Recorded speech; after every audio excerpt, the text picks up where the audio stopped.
पश्चिम भाग पुणे शहराचा आणि त्यातून आसपास असलेली खेडी पौड वगैरे, पिरंगुट, पौड किंवा हिंगणे वगैरे त्या ठिकाणी त्या रुग्णांची सेवा करता यावी म्हणून ह्या हॉस्पिटलची स्थापना केली गेली. आणि 1965 सालानंतर विविध कक्ष त्या ठिकाणी होते, विशेषतः स्त्रीरोग, प्रसूती, शल्य आणि शालाक्य म्हणजे ENT ऑर्थोमॉलॉजी वगैरे. तर ह्या सगळ्या सोयी ह्या हॉस्पिटलमध्ये केल्या गेल्या.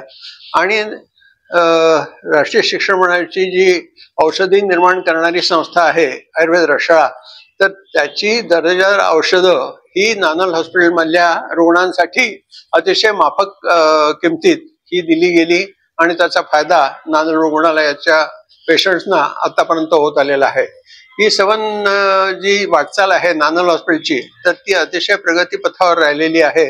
आणि कालानुरूप नानल हॉस्पिटलच्या एकूण स्वरूपात बदल होत गेले आणि आज नानल हॉस्पिटल हे अतिशय नावारूपाला आलेलं विशेषतः पंचकर्म चिकित्सा आणि इतरही ज्या स्पेशालिटी ज्या आहेत आयुर्वेदातल्या, तर त्याची सगळी ही जी विशेष चिकित्सा ही या ठिकाणी उपलब्ध झालेली आहे. नानल हॉस्पिटलची ही जी दैदिप्यमान वाटचाल आहे, हिरक महोत्सव आज होतो आहे, तर अशी ही वाटचाल तर माझ्या राष्ट्रीय शिक्षण मंडळ आणि आमच्या सर्वांतर्फे, इतर घटक संस्थांतर्फे नानल हॉस्पिटलला खूप खूप शुभेच्छा.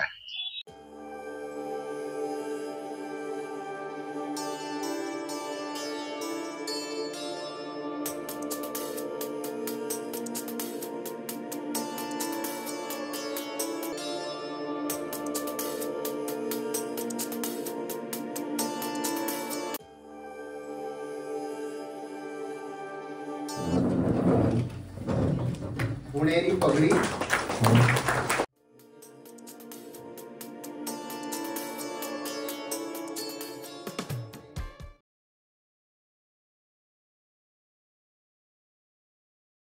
दुरून मी ज्या संस्थेकडे पाहत होतो अशा अनेक संस्थांच्या जवळ आलो आणि ह्या सगळ्या संस्थांचा कोथरूड मधल्या नागरिकांसाठी कसा उपयोग करून घेता येईल असा मी विचार केला. आम्ही आता एक सुखदा नावाचा प्रोजेक्ट सुरू केला. हा झोपडपट्टीतल्या महिलांच्या गायनिक प्रॉब्लेमसाठी, म्हणजे कोणाही स्त्रीला गायनिक प्रॉब्लेम असतात, झोपडपट्ट्यातल्या महिलांना ते जास्त असतात, कारण डिलिव्हरीच्या वेळेला त्यांनी फार काळजी घेतलेली नसते, तिच्या घरच्याने काळजी घेतलेली नसते आणि ती नवऱ्याला सांगत नाही. आता त्याच्या पुढचा पार्ट नानलशी आहे. माझ्या डिलिव्हरी झाल्यानंतर आणि गायनिक पेशंट असणारे नाही, आम्ही आता नानलशी जोडले आहे की आफ्टर डिलिव्हरी तिथं योगा झाला पाहिजे, आफ्टर डिलिव्हरी तिथं पंचकर्म झालं पाहिजे. पण एक शिबिर झालं, जवळजवळ 150 जणांनी पंचकर्म केलं. हे काही गायनिक नव्हतं. इन जनरल आम्ही ज्येष्ठ नागरिकांना अपील केलं की तुम्ही पंचकर्म करून घ्या. खूप असोसिएशन वाढत जाईल आणि खूप चांगलं काम आपण एकत्र करू. कोविडच्या निमित्ताने आपल्या सगळ्यांना असं लक्षात आलं की 2 वेळचं जेवण नाही मिळालं ते चालेल, परंतु वैद्यकीय सेवा चांगली पाहिजे. आयुर्वेदातली औषधं वापरावीत यासाठी स्वतः मोदीजी खूप आग्रही असल्यामुळे त्याचं प्रोडक्शन, त्याला प्रोत्साहन, त्याचं मार्केटिंग, त्याला प्रोत्साहन, त्याच्या खूप गोष्टी चालल्या आहेत. मोदीजींच्या लेवलला करतील, देवेंच्या लेवलला करतील. इथे आयुर्वेदाची औषधांचा प्रसार व्हावा. तर मगाशी म्हटल्याप्रमाणे त्याचा गुण उशिरा मिळत असला तरी तेच अल्टिमेट उत्तर आहे. याचा काहीतरी एकदा एक गणित डेव्हलप करायला लागेल. आजारपणं ही ज्या प्रकारची वाढलेली आहेत, त्या आजारपणामधून आपल्याला माणसाला जर मुक्त करता आलं तर त्याचं महिन्याचं आर्थिक गणितच बदलून जाईल. औषधावरच त्याचा इतका खर्च होत असतो. त्यामुळे आपण या विषयामध्ये काही करावं. पुन्हा एकदा आपल्या सगळ्यांना शुभेच्छा देतो. स्मरणिका प्रकाशन करतो.